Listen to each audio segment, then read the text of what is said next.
कि सुखविंदर सिंह सुक्खू जी का कार्यकाल जो है एक तरह से प्रदेश के लिए काला अध्याय है। तो कोई परिवर्तन नहीं है, व्यवस्था का तो पतन है इस सरकार के समय। जब आपके पास उतनी आपको पैर पसारने चाहिए जितनी चादर है जी, तो फिर ये राजशाही ठाट क्यों अपने जो है वो सरकार जो है अपने मित्रों को और उस पूरी फौज को दे रही है। ये है कि इस तरह का ढिंडोरा पीट के जो प्रदेश की धरोहरें हैं, चाहे पर्यटन के क्षेत्र में चाहे अन्य क्षेत्र में, कहीं ऐसा ना हो कि उनको बेचना शुरू कर। तो ये भ्रमजाल जो है प्रदेश सरकार चला करके रखना चाहती है। दैनिक सवेरा टीवी देख रहे हैं आप और आपके साथ मैं हूं मोहम्मद आशिक। आज हमारे साथ खास मेहमान बातचीत करने के लिए सुधीर शर्मा मौजूद हैं, जो धर्मशाला से जो है वो भाजपा विधायक हैं। हम इनसे जानेंगे हिमाचल प्रदेश में आर्थिक संकट की बात प्रदेश सरकार कर रही है और केंद्र सरकार को जो है वो बार बार जो है वो हिमाचल प्रदेश सरकार घेर रही है।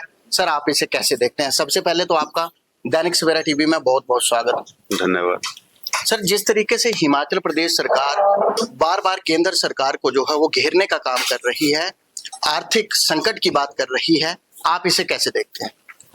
तो ये मेरा ये मानना है कि अगर आंकड़ों को देखें तो लगभग 4,500 करोड़ रुपए का जो है वो सहायता या अन्य जो स्कीम्स के साथ जुड़ी हुई राशि है वो इन 3 वर्षों में वर्तमान सरकार को केंद्र से मिली जी।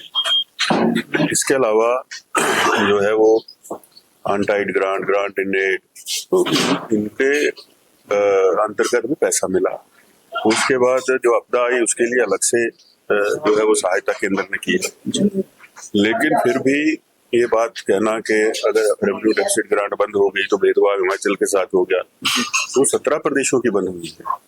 कुछ प्रदेशों ने तो कर्नाटक में कांग्रेस की सरकार ने लिख के दिया कि आरडीजी बंद करिए, और 12वें वित्त आयोग, 13वें, 14वें, 15वें वित्त आयोग में लगातार ये सभी प्रदेशों को, न केवल हिमाचल को, सभी प्रदेशों को बार बार फाइनेंस कमीशन जो कि एक ऑटोनोमस बॉडी है ये बता रहा था और आगाह भी कर रहा था कि आरडीजी जो है वो लगातार नहीं रह सकती।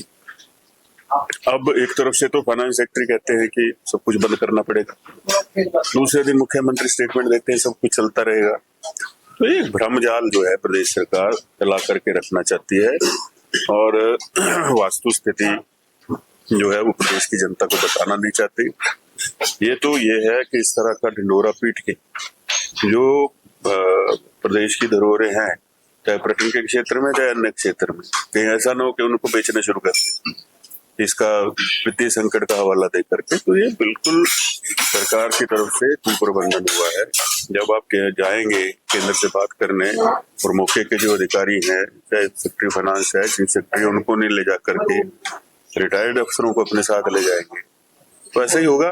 तो इसके लिए पूरी तरह जिम्मेवार कांग्रेस की सरकार है और एक भ्रम फैलाना चाहती है प्रदेश के अंदर, ताकि जो गारंटियां दे रखी है उस जिम्मेवारी से भी भाग जाए और जो काम करना है उससे भी भाग जाए और ढिंडोरा पीटते रहो कि खजाना खाली जी। सर, सरकार की बात करें तो आम लोगों की सब्सिडी को बंद करने की जो है वो सरकार लगातार जो है वो कवायद शुरू कर रही है। क्या लगता है सरकार को अपने खर्चे कम करने की आवश्यकता है? देखिए, आम लोगों तक जाने के बजाय पहले तो आप जो है अपने जो चेयरमैन, वाइस चेयरमैन, जो सलाहकारों की टीम लगा रखी है, अब कल ही एपीएमसी के जो सारे जिलों के अध्यक्ष हैं उनके लिए नई स्कॉर्पियो आ गई। तो आप कर क्या रहे हैं? जहाँ ठीक है गाड़ी 1 लाख 1.5 लाख चली है, थोड़े टाइम और चला लो उसको, चल तो रही है गाड़ियां जी।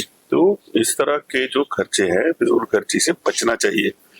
जब आपके पास उतनी आपको पैर पसारने चाहिए जितनी चादर है जी, तो फिर ये राजशाही ठाट क्यों अपने जो है वो सरकार जो है अपने मित्रों को और उस पूरी फौज को दे रही है।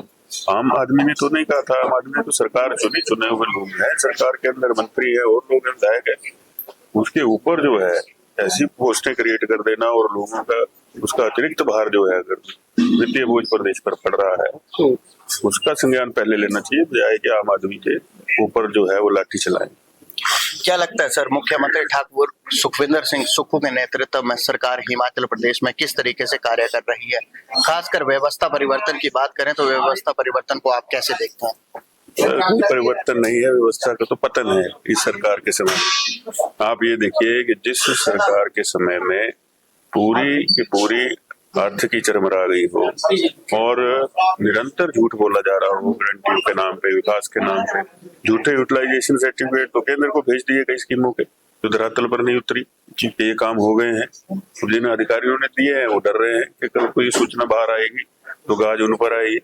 तो इस तरह का जब आप काम करेंगे, केंद्र से भी जो पैसा आ रहा है उसको डाइवर्ट करेंगे और जो लाभार्थी उस तक नहीं जाने देंगे, तो जिस तरह की ये व्यवस्था प्रदेश के अंदर बनी है ऐसी पहले कभी नहीं हुई, ना भविष्य में होगी। ये सुखविंदर सिंह सुक्खू जी का कार्यकाल जो है एक तरह से प्रदेश के लिए काला अध्याय है। जी सर, सरकार कह रही है कि केंद्र सरकार द्वारा आरडीजी जो आरडीजी को बहाल करने के लिए हिमाचल प्रदेश जो भाजपा है उसे भी जो है वो सरकार का कंधे से कंधा मिलाकर जो है साथ देना चाहिए, कैसे देखते हैं? देखिए, जब केंद्र से पैसा आ रहा था, जब सारा कुप्रबंधन चल रहा था, तब तो विपक्ष को पूछा नहीं जी।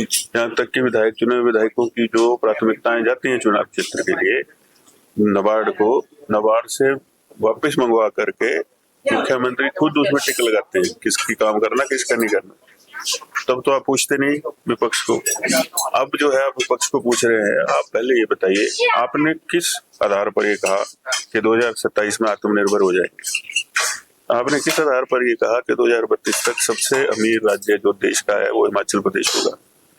उन चीजों को, अपने उस विजन को, उस डॉक्यूमेंट को, उस रोड मैप को अभी सत्र आ रहा है, विधायकों के साथ साझा तो करिए, प्रदेश के साथ साझा तो करिए। आपके साथ कोई चला जाए और कल को अनटाइड ग्रांट आपको मिल जाए और उसको आप गारंटियों में बांट दें, तो उसका ठेका भारतीय जनता पार्टी ने नहीं रखा, वो तो कांग्रेस को अपने पार्टी के खजाने से ही देनी पड़ेगी। किस प्रकार से गारंटियां झूठी दी है प्रदेश की जनता को, सरकारी खजाने से तो पूरी होती नजर नहीं आती। हिमोडा मंदिर विवाद को लेकर बिजनेस भी आपके पीछे लगाई गई है, इसमें देखने को ये भी आया है कि कांग्रेस के कई नेता भी इसमें शामिल है, कैसे देखते हैं आप इस मुद्दे को? देखिए, कानून अपना काम कर रहा है जी, और पूरी तसल्ली करें जी। मैं तो कहता हूँ कि सार्वजनिक होना चाहिए, किसके साइन है, किसने सिलेक्ट की, किसने पैसे दिए जी। सुधीर शर्मा ने किया होगा, सुधीर शर्मा भुगतेगा, दूसरे ने किया होगा तो दूसरा भुगतेगा। और ऐसी जांचों से वो डरते हैं जिन्होंने कुछ ऐसा किया हो जी। और जो आदमी इतना बड़ा कदम उठा लेते हैं, आप क्या सोचते हैं कि वो इतने कच्चे खिलाड़ी होंगे क्या जी? कि सुक्खू जी की जान से डरेंगे? या सुक्खू जी जो है वो कोई भी आरोप लगाते रहेंगे तो क्या वो एक ही पक्ष लेगी? जनता सब जानती है। इतने बड़े निर्णय का साथ जो है धर्मशाला के चुनाव क्षेत्र के लोगों ने बढ़ चढ़ के दिया, पहले से ज्यादा मतों से करके भेजा, तो कुछ तो उन्होंने भी सोचा होगा। सब सुखविंदर सिंह सुक्खू तो नहीं है, समझदार लोग भी है प्रदेश के अंदर। ये थे हमारे साथ खास मेहमान बातचीत करने के लिए सुधीर शर्मा, जो धर्मशाला से विधायक है। सरकार की व्यवस्था परिवर्तन को लेकर, वित्तीय स्थिति को लेकर इन्होंने विशेष बातचीत की है।